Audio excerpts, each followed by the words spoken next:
who know where to hide. Since there are few natural enemies with which the bear has to contend, he is not quite so alert as he should be. The angry female cougar considers this bear to be a threat to her young, and she will not tolerate that. Her snarls have finally alerted him, but the gravel bar offers no place to hide, and the cougar is already too close for him to attempt to outrun her.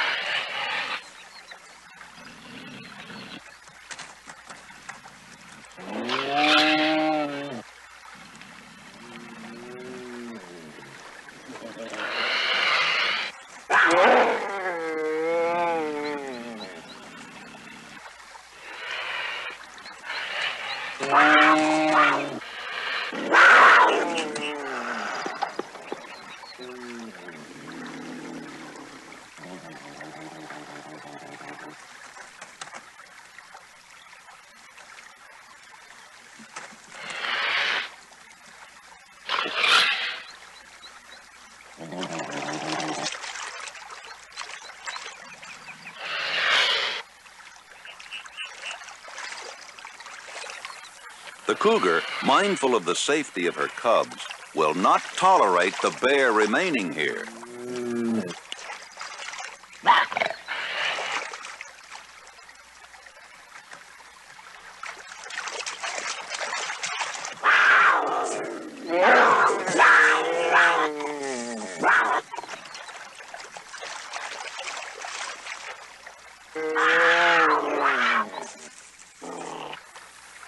The cubs have been doing their best to keep up.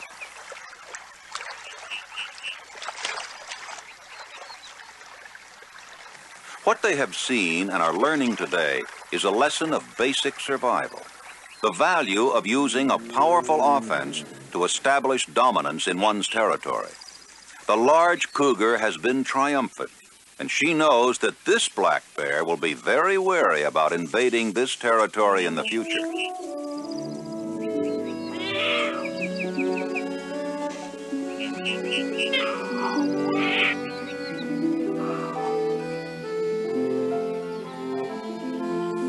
The cubs are exhilarated at what has occurred, and this lesson they've learned will stick with them all their lives.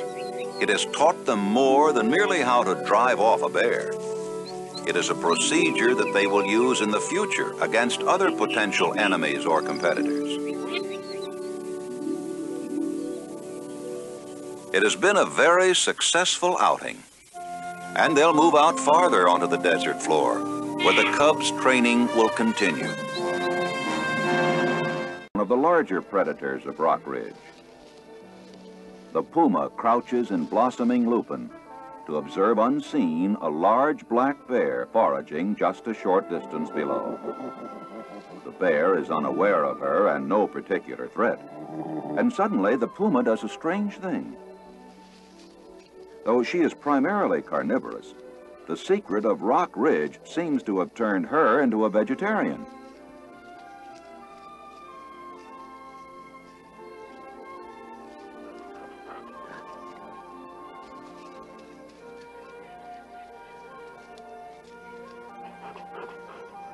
Just as oddly, the bear abandons his quest for grubs or mice in favor of a green salad.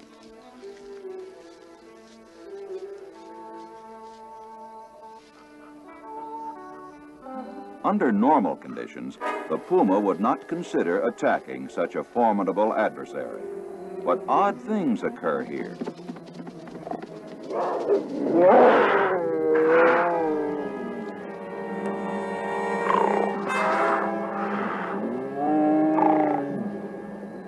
She does not press the attack, but there is a strangeness about her actions and about this area.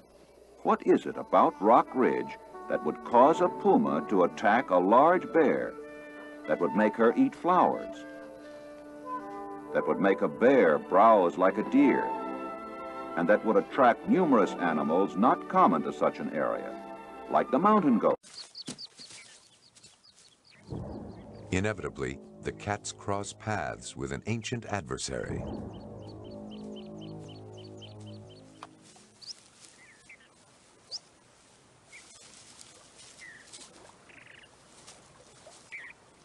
It's a young bear, no older than the puma cubs, and it has trespassed in their domain.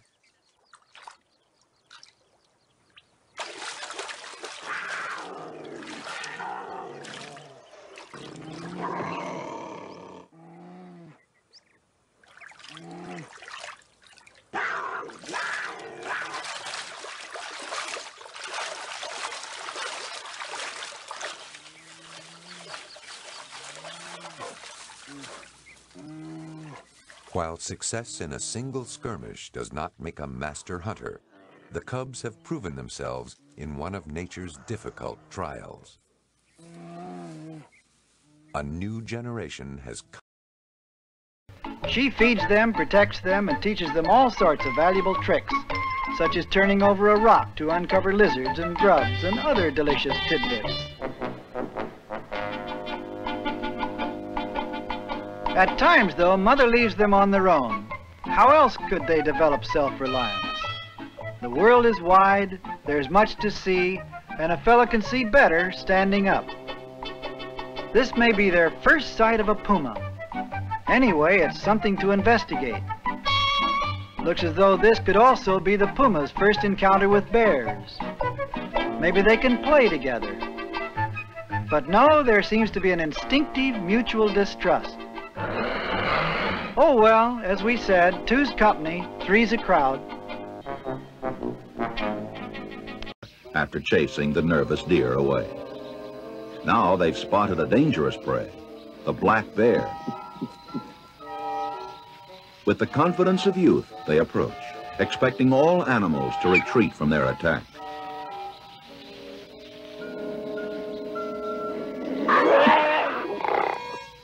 Finally, the yearling sees them. The bear could easily kill the cubs.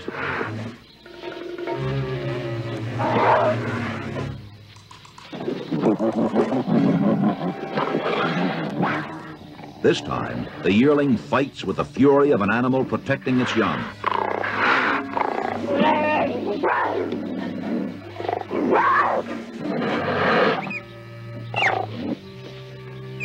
The squeals of the playful cubs alarm the yearling.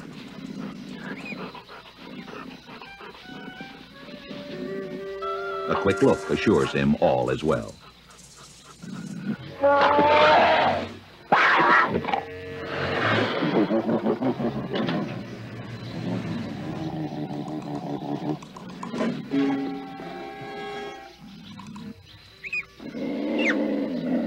Once again, the squealing cubs distract their defender.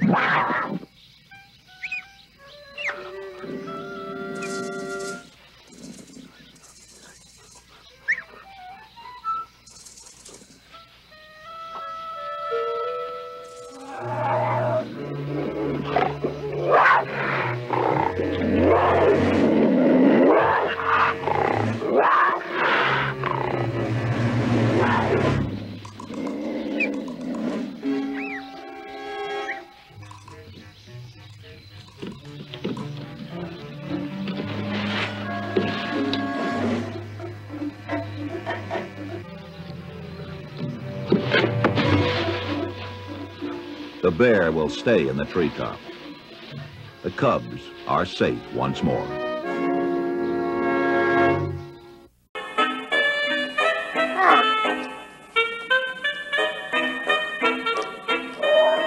The cubs are much too preoccupied with their own amusements to be on the lookout for danger.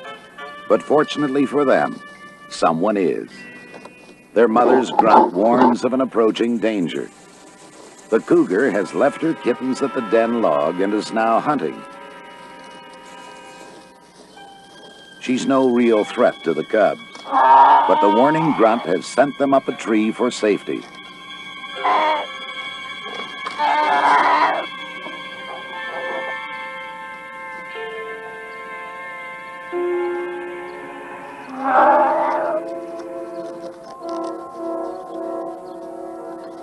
Both cubs are a little frightened by the sight of the big cat sharpening her claws.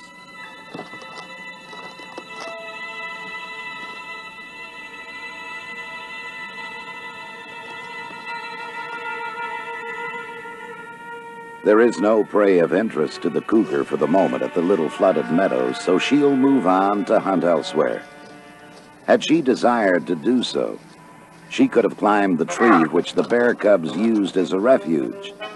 But tiny bears are not ordinarily prey for the big cat, especially if there's a chance, as there usually is, that the cubs might have a protector watching unseen from somewhere nearby.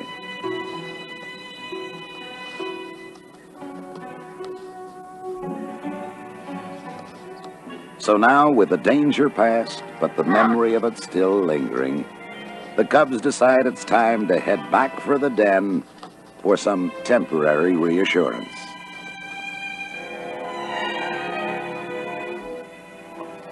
The mother bear had been watching everything very closely and knew her offspring were not in danger.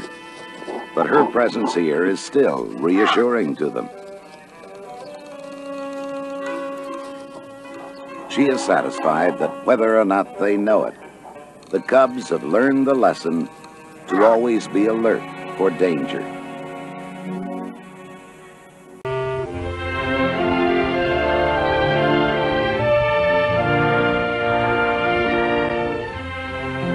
Now the Tom Cougar returned to his kill, bringing Sita with him. The cougar's sense of property and possession is unusually strong, but on this occasion, the Tom was in for a surprise.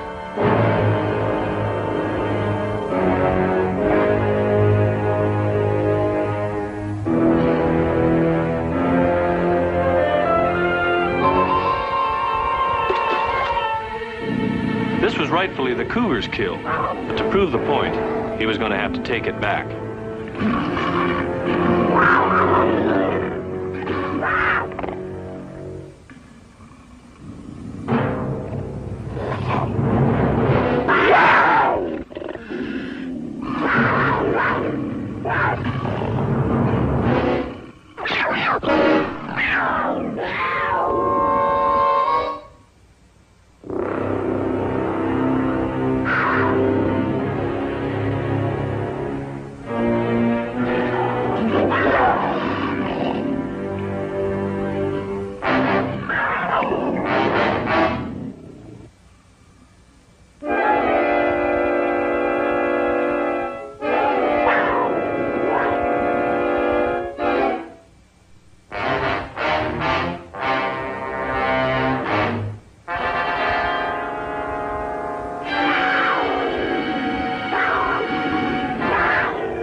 Outnumbered 2-1, the bear suddenly decided he'd be wiser to do his foraging somewhere else. Someplace peaceful and quiet without snarling cats in it. While such predators are about, the beavers wisely keep to the water, where the advantage is theirs. Although the cougar is not the largest predator in this habitat, it is the most ferocious and has little to fear from any other animal.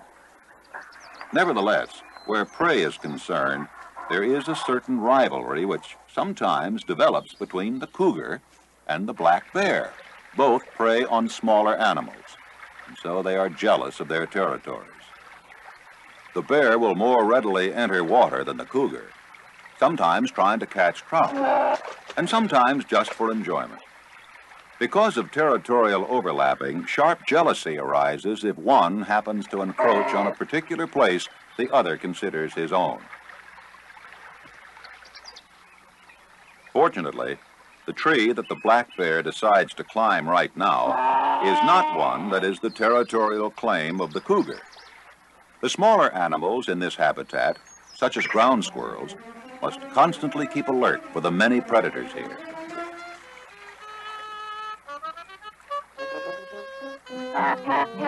This morning, as usual, there's a red fox hunting in the area, and he scented a ground squirrel under this log.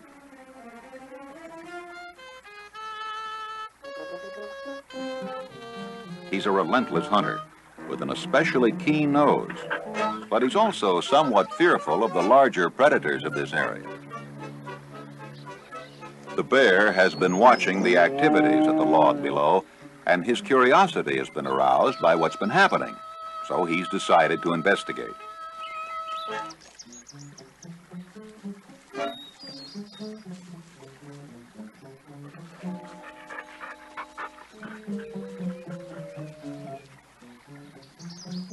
Now the bear's detected the same scent that attracted the fox, and he knows there's a ground squirrel hidden under this log. It may take a bit of study, but somehow there's a way to catch it.